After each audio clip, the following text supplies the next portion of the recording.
That was very kind. And thank you for inviting me to talk to you in this audience tonight. Very glad you could make it. This talk is about integration in the liberal arts. When something needs to be integrated, it's usually because it belongs together, but the bits have been dispersed. So tonight we're going to reintegrate them. And the way we're going to do this is look at the liberal arts in a way which is slightly unusual. But first of all, what are the liberal arts? They weren't always 7, but they have come to be fixed as 7. These are, he says, hopefully pointing. Yes, there we are. The 3 word-based subjects of the Trivium and the 4 number-based subjects of the Quadrivium. The 3 word-based subjects are grammar, and either logic or dialectic in that place, and rhetoric. In terms of the number, we have number in 1 dimension, so you're going forwards or backwards on a number line. Geometry, which is numbers in 2 dimensions, planar geometry, or 3 dimensions, solid geometry. Music, which is a theory of harmony and proportion.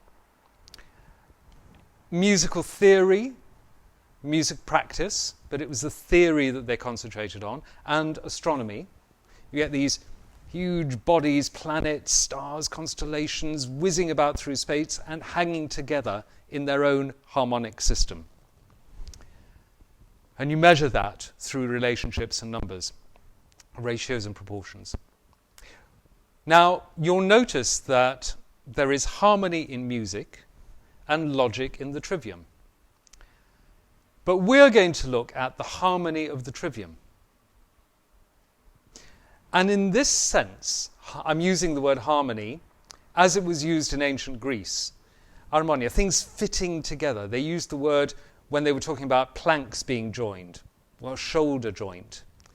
The appropriate fitting together of things. And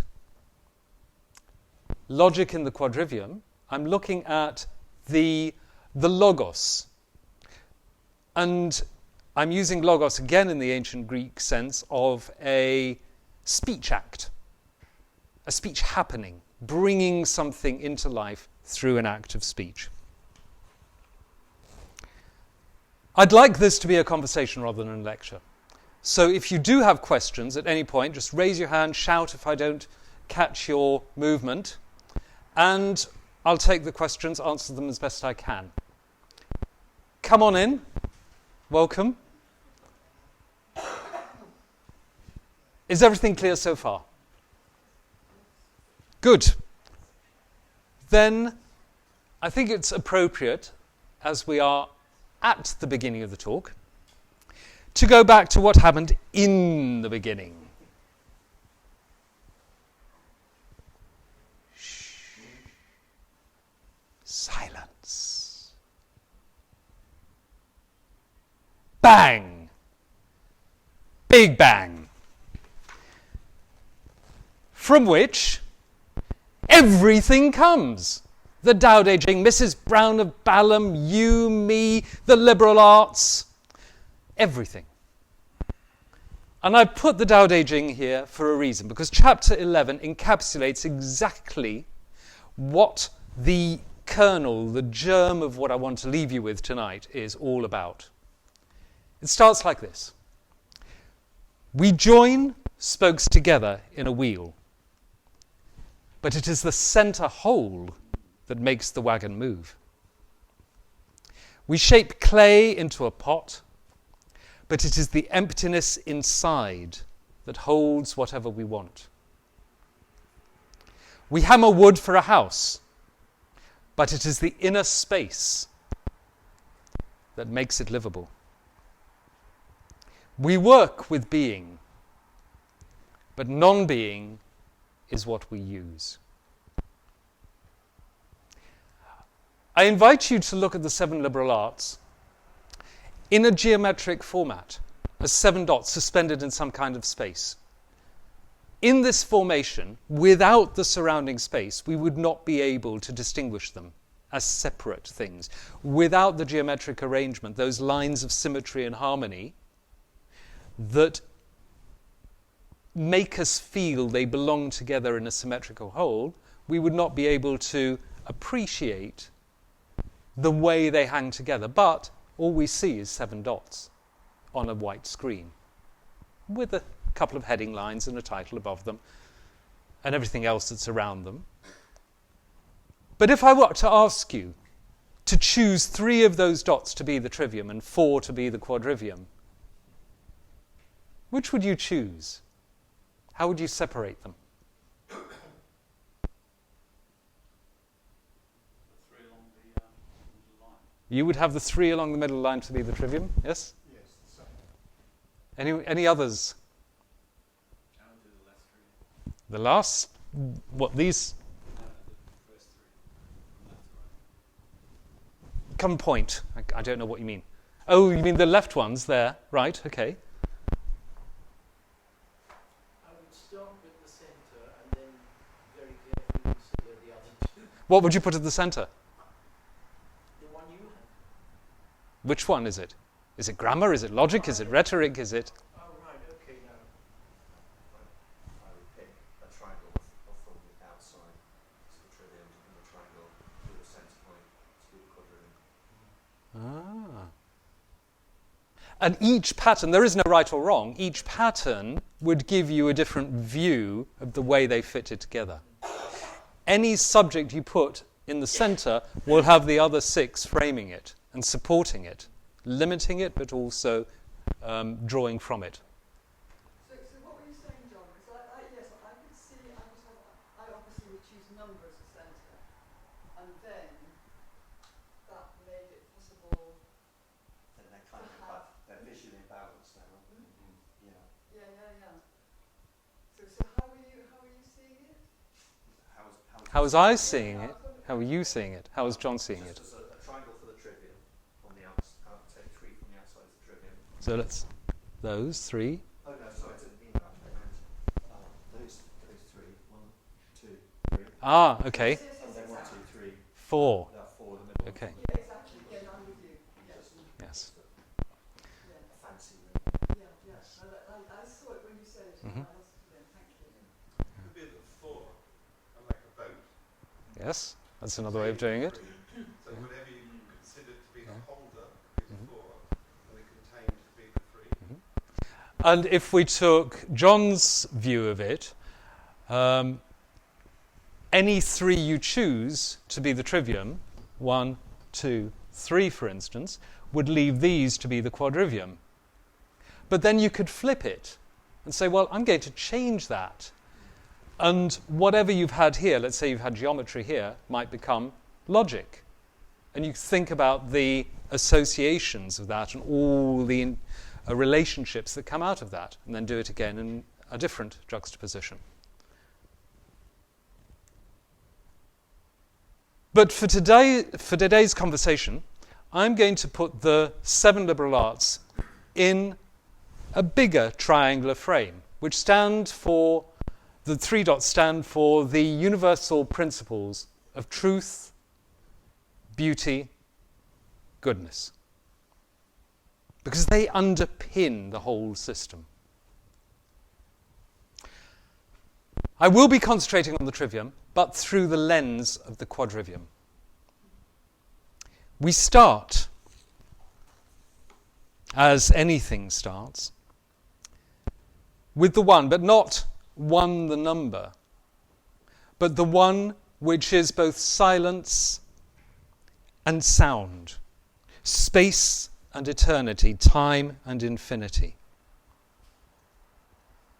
You see, I think the trivium has more to do with things that happen over time, and the quadrivium, things that happen in space. Obviously, planets revolve and move around in space, and they take time to do so. And sound travels through space and takes time to do so, you can't really separate space and time. Reminds me of the great doctor. When asked, what is time? He said, time? It's a big ball of wibbly-wobbly, timey-wimey stuff. Being a Time Lord, he should have known. But interestingly, he described time as a ball in spatial terms. We start in this ineffable one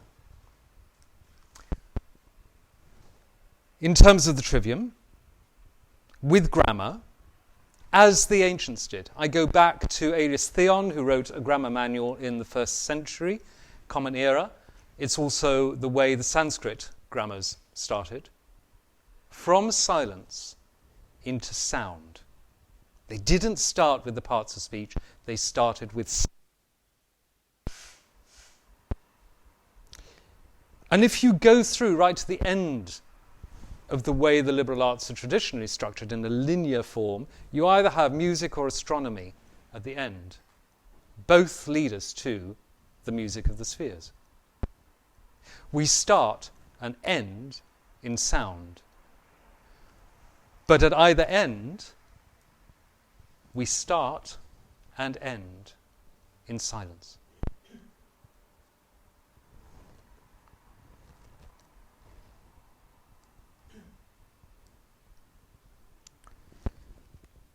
Sound, of course, is divided into two types of sound in the grammar manuals. You have inarticulate sound, and articulate sound, 1, 2. Articulate sounds cannot be given meaning, they cannot be easily described using written letters. However, articulate sounds can be. And articulate sounds are divided into two types, vowels and consonants.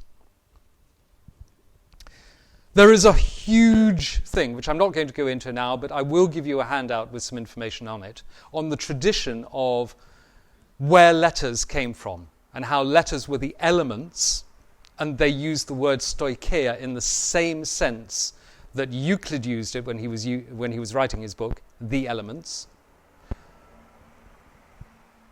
of creating whatever it was you were creating. So Euclid's Elements is about point, line, plane, creating a whole discipline of geometry. And the word-based subjects are based on the elements of consonants and vowels. Traditionally, the consonants were handed down or transmitted to a male figure, and the vowels a female figure. We'll come back to that later. Can I ask you a question? Yes? With the sounds, we couldn't write them down. Do you think that they were able to form three-dimensional waves which create the object in space and time? Well, So in other words, when they growled, they could get the form of the growl. And they said you might use the word, they might use the word like tree, but you actually form the tree three-dimensionally because of the resonances that you're using. So do you think we moved from that position to the one that we're in now? the reference I made to articulate and inarticulate sounds is from one of the early grammar manuals, and I think it's on your handout, and they specifically say an inarticulate sound is something like an animal noise, which, ironically, they write down in letters. But the point is, it's something that hasn't meaning. Now, if you say that that sound has meaning and has creative power, it ceases to become an inarticulate sound and becomes an articulate sound. I'm saying that you can't see it, you can hear it, you can't see it, but it can form structures through the sounds. It can bring the molecules of matter together to form the shapes. I think that would be viable in terms of the creative universe coming into being in and of itself. Whether a dog would be able to create a tree by barking, I'm sure that's not what you mean. But it's an interesting one. I'll think about it. Tally could do that. Tally's my dog. I'm sure my wife Tanya would agree. So that's how two relates to grammar. As it relates to dialectic, dialectic was the practice of taking two very different points of view, often directly, diametrically opposed points of view. Interesting that they call them diametrically opposed. The diameter, of course, is the line that runs through the middle of the circle from opposite end to opposite end, touching the circumference. And if you've got two views, one here, they cannot be further apart in relation to a circle. And the purpose of engaging in a dialectic conversation was to establish a shared view of the truth. And if you engage in this, you have to be prepared to lose. You have to be prepared to change your mind. It's not about being proved right. It's a case of I lose, we win.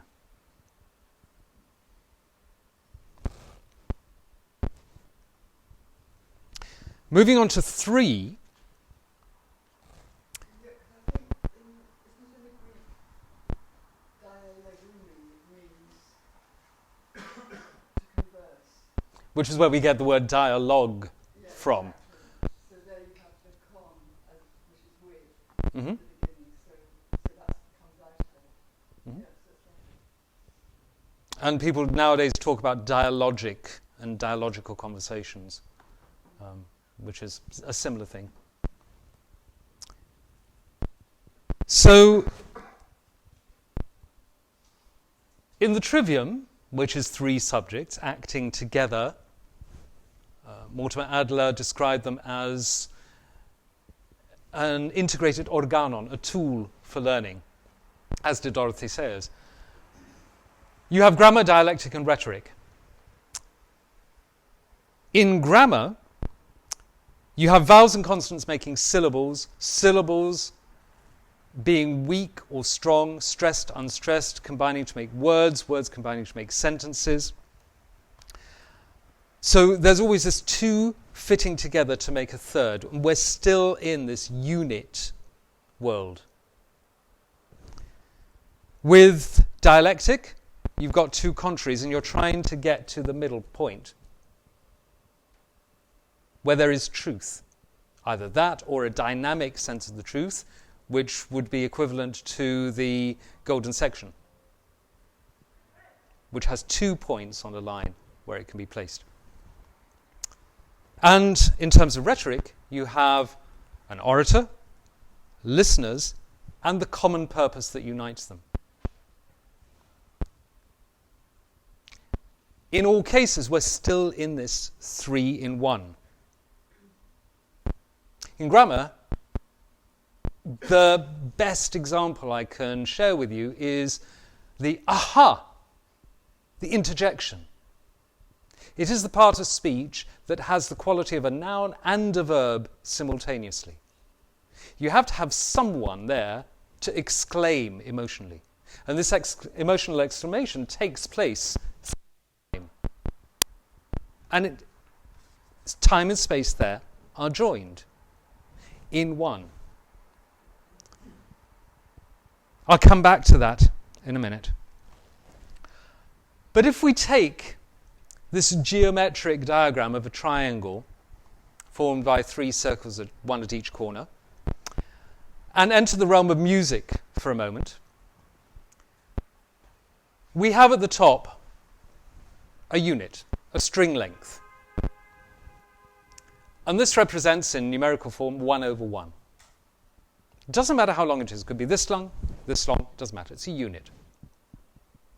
If we double the length of the string, we get inversely a lower note, an octave lower, the frequency of which is half the frequency of our original unit. If we halve the original unit, we get a frequency which is double and a note the octave higher. This diagram is from Hans Kayser's work, which Adam Tetlow put me onto. Thank you, Adam. And he likens it to the idea of the Trinity. When these three notes play, you hear a unison that sounds 2 octaves apart, note low, note middle, note high. They're all playing the same note at different pitches. There is no other simple explanation of this. Even if you add more notes, the fractions will simplify to 1 over 2, 2 over 1. If we take this into grammar, I think of it as an idea, a complete thought that can be expressed as a sentence. And a sentence depends on a subject and a predicate. Subject is what you're talking about, and the predicate is what you're saying about it. Now, if these come together, as in an exclamatory sentence, Eureka! Then you have, at the center, a logos. The Greeks thought of the logos in different ways, but in grammar, they thought of it as an onoma, a noun, and a rema, a verb, coming together to make a complete statement. And this is the sense in which it's used at the beginning of the Gospel, which opens, "In the beginning was the Logos. And the Logos was with God, and the Logos was God."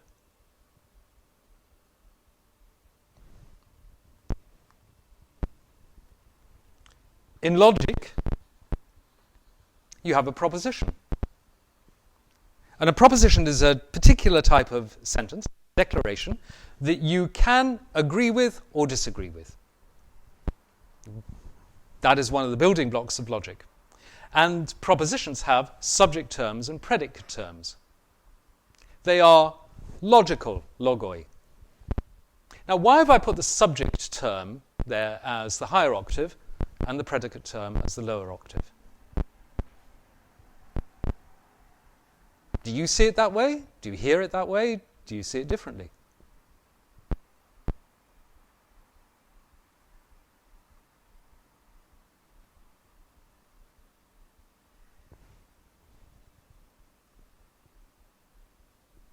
There is an expression of subjectivity going from left to right.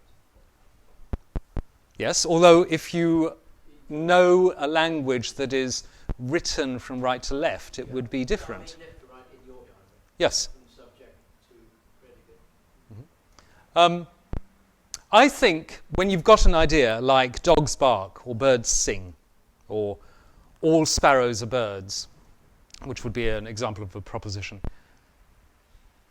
we're talking about sparrows.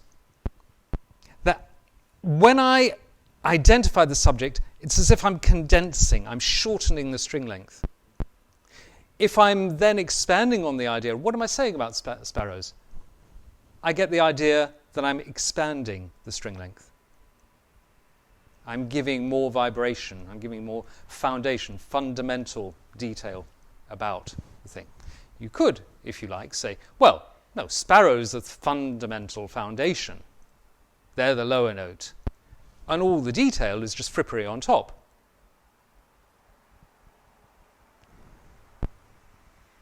It could be both at the same time. And it can flip as well with the string length and frequency. Exactly. Relationship. Yes.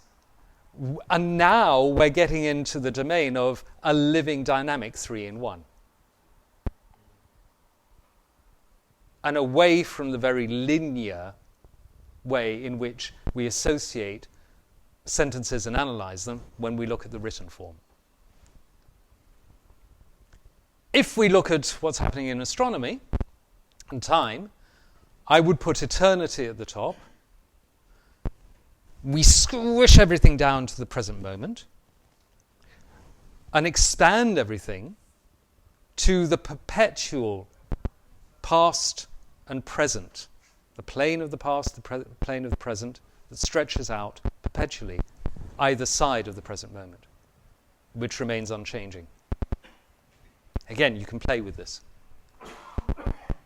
If we take it to rhetoric, I've expanded this. And this is an original diagram I came up with in the 90s when I started to teach communication, public speaking, oratory, voice production. I thought, how can I diagram what an act of effective communication is? I thought, it's about bringing thought, word, and deed together to support a message. That's what this diagram symbolizes. If your thoughts are clear, but your words are hesitant, if your words are clumsy, if they're not appropriate to the audience, it's going to support your message. If your voice is shaky, if you don't express yourself clearly with your body language, but instead have body leakage if your fears are getting in the way, then again, that won't support your message. But if your thoughts are clear, if your words are well chosen, and if you are confident, you use space well, use props well, use gesture well, your voice carries, then everything works together, ideally, and you will have an integrated, effective act of communication to support the message. But the message isn't everything. It's not about what you say. It's about the why behind the what. And that's why I have yin-yang in balance, forgive me for my mispronunciation, at the center of the diagram. This maps to three things that Aristotle talked about. Logos, which is thinking, lexis, which is putting things into words, and phone, which is uttering them. But it also maps to a 5-point model that the Latin orators talked about. They started with inventio, inventiveness, getting your ideas. Dispositio, disposing them, ordering them. Elocutio, choosing eloquent ways of saying things. Memoria, the step that is often ignored these days, regretfully. A very important step. You embody it. You learn to walk the talk, literally, if you're doing a memory palace method. And actio is putting it into action, delivering it, making it live. And as you can see, these 5 things fit around the 3 corners of the triangle. 2 of the words fit in the spaces between, but there's a gap. And again, this is where a geometric pattern can help us. What does the gap point to? The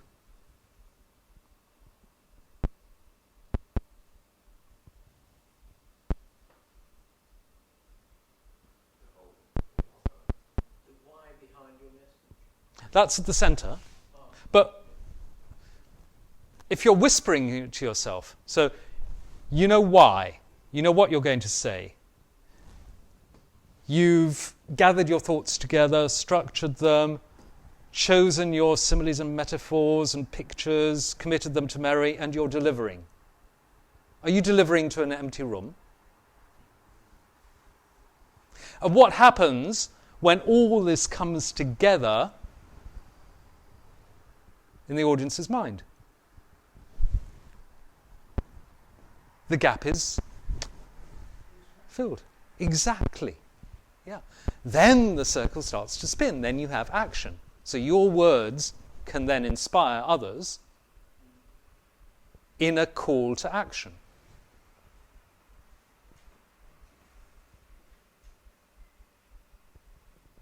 The expression often uses the seed, and then in magic you walk away from it.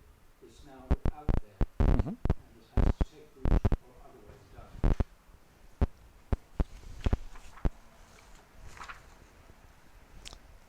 And the diagram also supports the 3 branches of oratory: logos, ethos, pathos.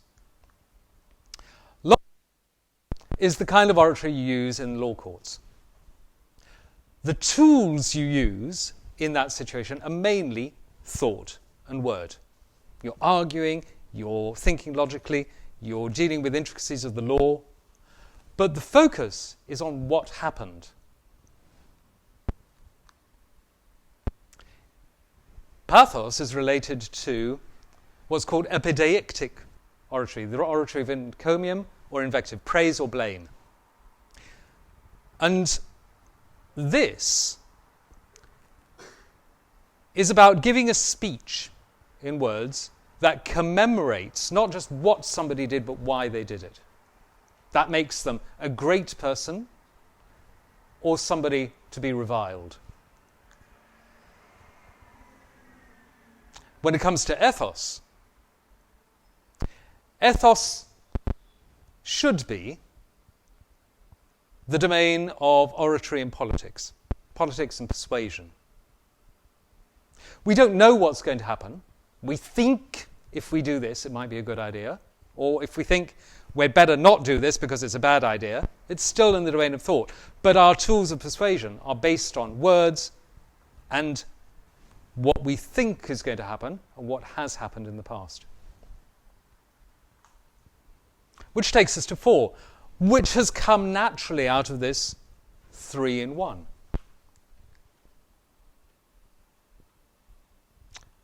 Are we in the quadrivium? Are we in the trivium as 1, 2, 3 plus the unit which contains the 3-in-1? Let me take you to logic. And I'm going to talk you through the middle column first. Remember I said that logic is based on propositions. Statements we can agree with or disagree with. Well, there are 4 kinds we use. Only 4 kinds. Very simple. The top 2 are both positive. We're either saying all A is or all A's are B, or we're saying some A is B. And the bottom 2 are negative. Either no A's are B's, no A is B, or some A is not B. Yes? Good. 2 positive, 2 negative. The first in each pair is what's called a universal proposition. We're talking about all of something in the subject term. The second in each pair is called a particular proposition. We're only talking about some of it. So you have universal, particular, positive, negative. To make things easier, rather than having to say it's a universal universal positive proposition, we can refer to it as an A proposition, capital A. Why? Because in the medieval schools, like in Chartres, they decided that they would use shorthand based on 2 Latin words. Either affirmo, I affirm, for the positives, or nego, I negate, for the negatives. And they took the first 2 vowels in each word. A and I in affirmo, and there are only 2 vowels in nego, E and O. The first vowel always stands for a universal, and the second vowel always stands for a particular. So, all A is B is an A proposition, some A is B is an I proposition, no A is B is an E proposition, some A is not B is an O proposition. One of the properties of logical propositions is that we're dealing with either all of something or some of something. If we're dealing with all of something, we can take all of that thing, prepare our imaginary boxes. I like to use either cuboid boxes or hat boxes, round hat boxes. Stuff all of what it is we're thinking about into the box. Push it absolutely to the edges so it's very, very packed. Distribute the contents and put the lid on. Bang. That's distributing a term. In an A proposition, we're talking about all of A. So we pack all our A into the hat box, distribute it to the edges, put the lid on, that's it. We're not talking about all of B.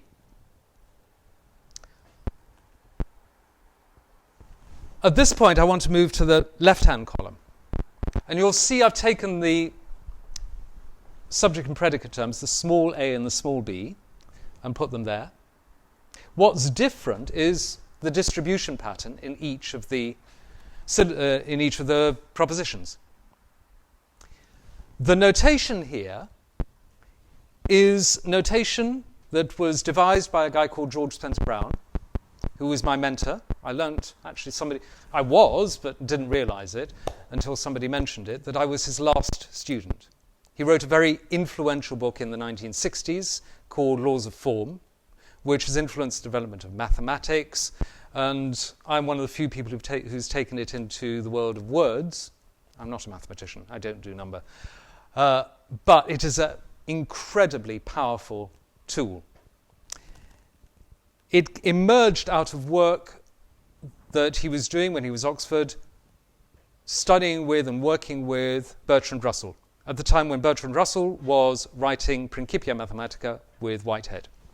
And they were trying to analyze language in terms of algebra. And they couldn't do it. The project failed. And what Spencer Brown turned around and said was, well, you're trying to use the application of a calculus to interpret another application of a calculus, but you're not looking at the underlying calculus that's making both of them work. And so Russell turned around and said, well, okay, why don't you look at it then? And so he went off and did. And he applied it in engineering, doing things with valve circuits that nobody else could do, and then developed this whole system, articulating the foundations of mathematics and logic and showing that they are one and the same. I got very excited about this because it makes logic very, very simple, very intuitive, and takes us right back to the roots of logic, back with the PreSocratics. When they knew that logic was all about lies, it's just a tool.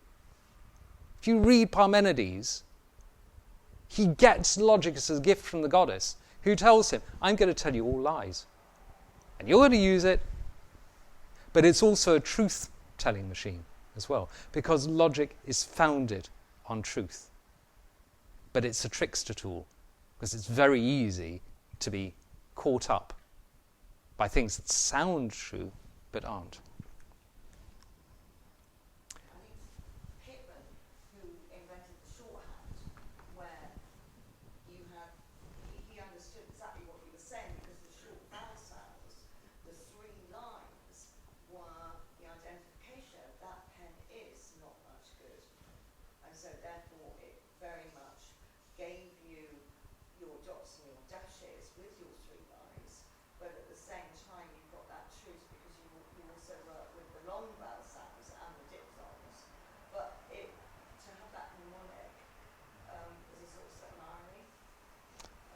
Ah, interesting. I've not thought of shorthand. Thank you. Yes.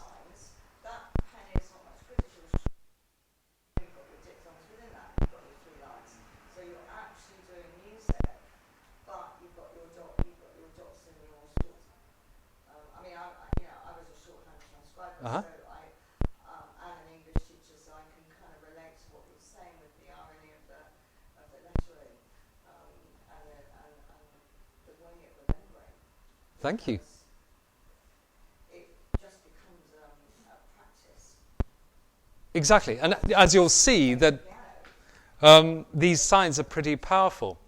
This is a traditional Aristotelian square of opposition. It comes from a 1506 early printed source, but there are medieval manuscripts with this pattern. I will make it clear for you what's happening. You have the four propositions at the corners. An A proposition, an E proposition, these are universals. I proposition, O propositions, these are particulars. You have the positives on this side, the negatives on this side. And reading this diagram depends on you knowing the truth value of a proposition. It won't work unless you know whether a proposition is true or false. The diagonal lines are always two-way highways. They're the ones that are reliable. If an A proposition is true, then automatically an O proposition is false, and vice versa. If an E proposition is true, then an I proposition is false, automatically, and vice versa. If an A proposition is true, then an E proposition will be false. This will be false, and this will be true. If the particular ones are true, you can only go up the diagonal line. You cannot derive anything from the other two corners.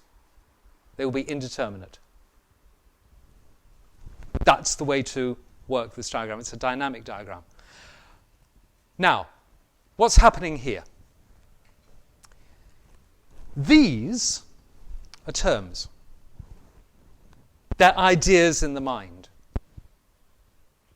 I'm talking about A's, I'm talking about B's. In order to think about A's, I have to make a distinction in the mind that separates A's from anything else that isn't an A. That, Spencer Brown said, is like making a mark here. And instead of having to draw a circle, we're just going to draw a line going across and down. It's easy to see, it's easy to recognize. We're going to put another mark above it for distribution. And you can see how this is an equivalent of this. The third column is an equivalent of the first column.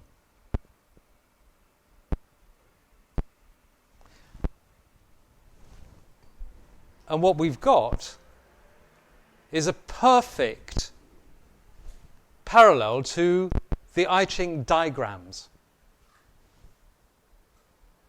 You have two lines, which are the broken yin line, and a single mark, which is the unbroken yang line. And I always put the subject term at the top. So back to this square of opposition, we put the symbolic rendition of the propositions in, and then we put the yin-yang lines in, the diagrams, and we suddenly have an astronomical diagram.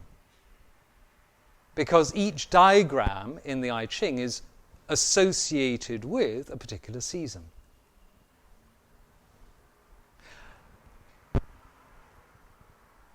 And this then opens up a whole new way of looking at the dynamics, the energy behind the logical truth-value relation that this square of opposition then reveals.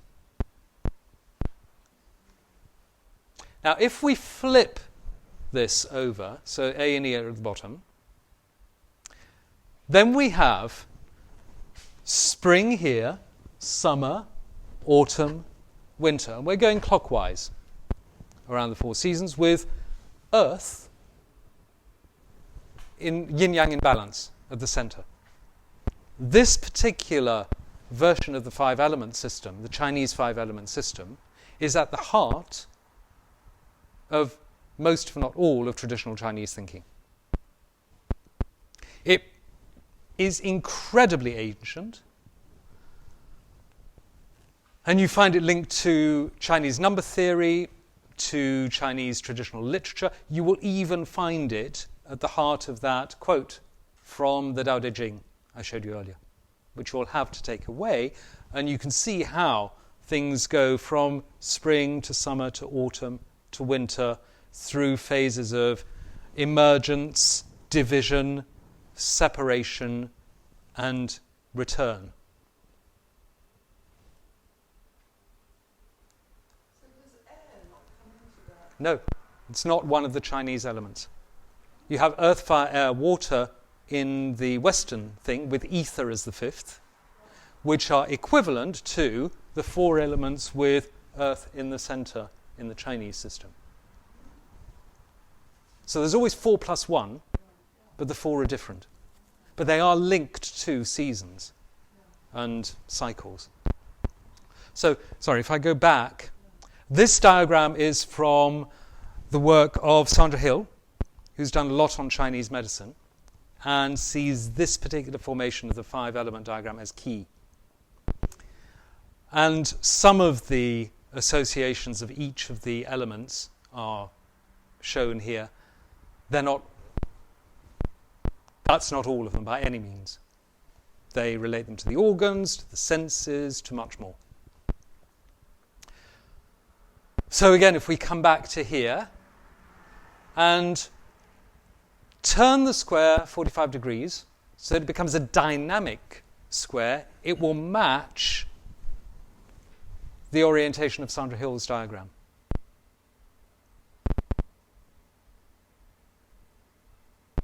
It's as if the Chinese system is dynamic, the Western system is static, but they complement each other. They form a dynamic duo that can then be linked to a dynamic cycle. When researching this talk, I came across this diagram, which is from Leibniz's De Arte Combinatoria. Why did you say the Western one was not dynamic? Well, because it's always drawn as a static square on its base. But when you put the movement into it, it dynamizes it. But the Chinese system has the elements at the cardinal points, if you like. North is at the bottom here, but it's there. Leibniz was really into trying to get a universal calculus. He never actually managed to do it. He gave up. But this was one of the drawings he came up with. And he's got the 4 Western elements. He's got earth, fire, air, and water here. He's got heat, humidity, cold, and dryness between them. And he's got connective relationships. He's got the logical contraries in the middle. But he hasn't linked the logical propositions. But Leibniz was incredibly interested in the I Ching. He did a lot of research into it. And I think there was something going on here, but he didn't quite make the connections because he hadn't figured out this symbolic way of rendering logical propositions, which makes logic so much easier. And we've only known about it since 1969 when George Spencer Brown published his book. Since then, 2 people have looked at how to do logic using this way.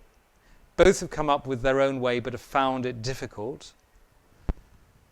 And a few years ago, I published a paper which explained how you can do it and how it makes working with logic so much easier than any of the systems we have. Not Carroll's diagrams, not Venn diagrams, not Euler's diagrams. Just so much easier.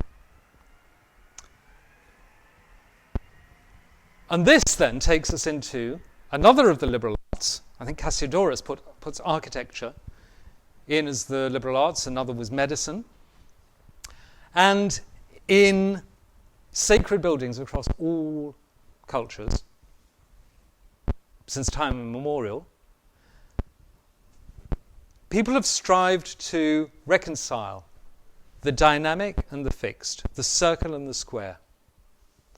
They have linked the movements of the planets, the lengths of shadows. They've tied it into metrological measures. They've tied it into the dimensions of the buildings, including buildings such as Chartres. But it doesn't come from the liberal arts. It comes from a whole tradition that goes back way, way, way back, further than the Greeks. The Chinese portray it as the union of Fushinua, two creator beings, one female, one male. They have serpentine tails, and the serpentine tails are intertwined. People say this is the beginning of the yin-yang. One carries a compass, the female figure carries a compass, the male figure carries a set square.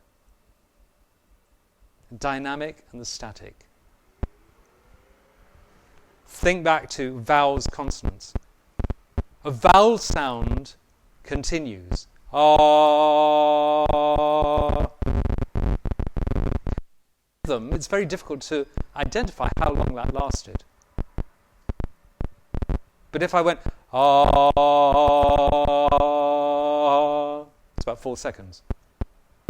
But it's that change that enables you to identify. Consonants break up the stream of vowel. Consonare, sounding with. They come in and sound with vowels. Some are voiced, some are not voiced. There are different kinds of consonants, but they chop up this continuous stream. So for me, vowels are circular, they're permanent, they're static. Vowels are dynamic. Consonants are dynamic. They're changeable, volatile. The 7 liberal arts and the 3 principles that frame them are a universal system. And it's no surprise that this was a diagram used by the Pythagoreans, the Tetractys. They called it a universal system. And it's also no surprise that, according to Aristotle, there are 2 categories of being. He starts with substance. Substance for Aristotle is the difference between a living person and a corpse. It is their essence, their metaphysical, ineffable essence. But they come together. All this thing about Plato's different to Aristotle. Plato believed in the world of ideas and Aristotle thought it was all material. No, they both believed the same thing. They were just taking it from different angles. So the rest of the 9 are attributes of substance. And when you're thinking of one, you're not thinking of the other, any of the others. I use this in my teaching a lot, especially when I'm teaching children how to tell stories, how to create descriptions of characters. If you have a character who's bold, who's as tall as an elm tree, who is lonely, a stranger wherever he is, standing by the bank of a river at twilight, with a single pearl in his hand, gazing at it intently, trying to peer into its center. Joy, intense joy, bursting, the center of his being.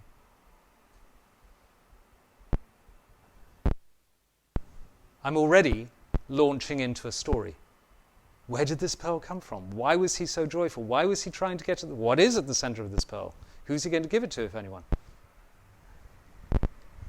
Aristotle's 10 categories of being are a dynamic system for generating not only a comprehensive description of a thought, be it imaginary or something that is material, they bring substance to life. The liberal arts are really a universal system. You can think of that Tetractys at 4 levels as coming from the balanced yin-yang forces, leading to one line, which appears in 2 forms, a double line, the combination of the solid and the broken, 3 lines, which form trigrams, and then for the 4th line, you have to take the trigram as a 3-in-1, adding another trigram to this. And you get the Chinese version of the Tetractys. In the Jing, which is chapter 7, I think, of the Huainanzi, classic Chinese text, you have the 1 gives rise to 2, give rise to 3, and the 3 gives rise to the 10,000 things.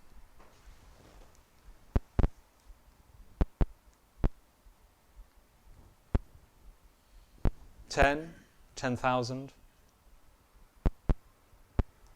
Is it really any different?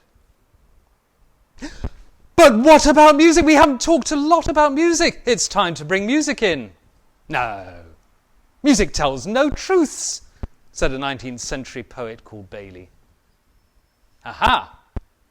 There is no truer truth obtainable by man than comes of music, said Browning, one of his contemporaries. Who's right?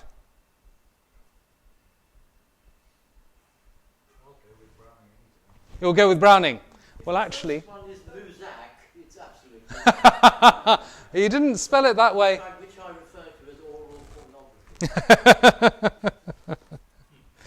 pornography. Bailey was a spasmodic poet. Spasmodic poets wrote about individual experience and its relation to the numinous. So Bailey did know what he was talking about, and those words in context are put in the mouth of Lucifer. Lucifer is trying to be naughty. You should never believe what Lucifer says. The full quote is, "The only right men have is to be damned." What is the good of music or the beauty? Music tells no truth.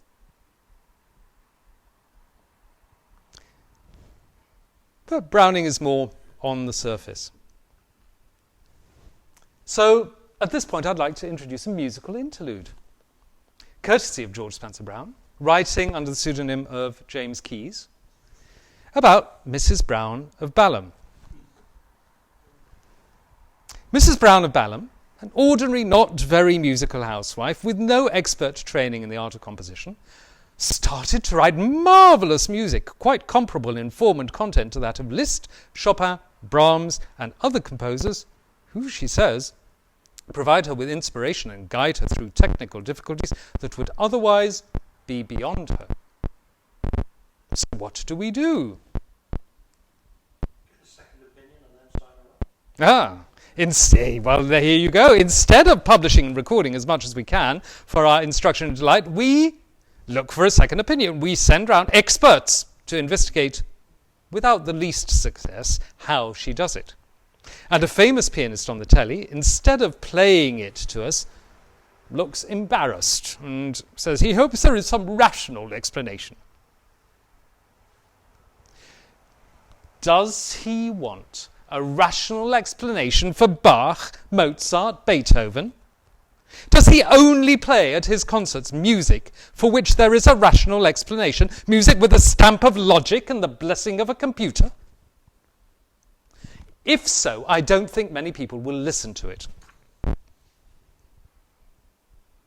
But if music is put into the context of the integrated liberal arts framed by the 3 universal values, the universal principles, then we have Shakespeare saying, "The man that hath no music in himself, and is not moved with concord of sweet sounds, is fit for treasons."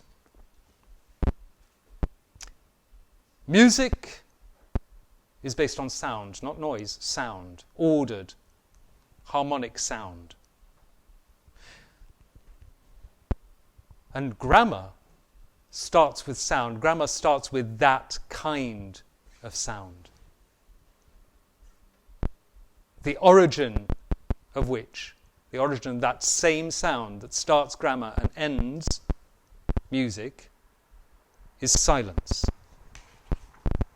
But in that silence, the 7 liberal arts are like a dynamic song, a vibration that is just waiting for us to sing along with it.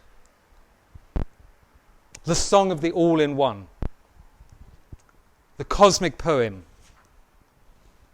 the Big Bang, the song that Mrs. Brown of Balham knew quite a lot about. You see, no poet, of course, Spencer Brown continues, needs to investigate Mrs. Brown's ability. He already knows exactly the secret she has discovered in herself.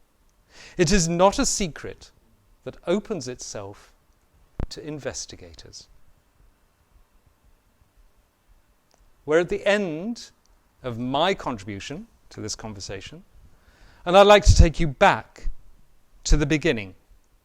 Not quite to absolute silence, but perhaps the silence that follows an aha of recognition, an echo of the aha that started all of it off.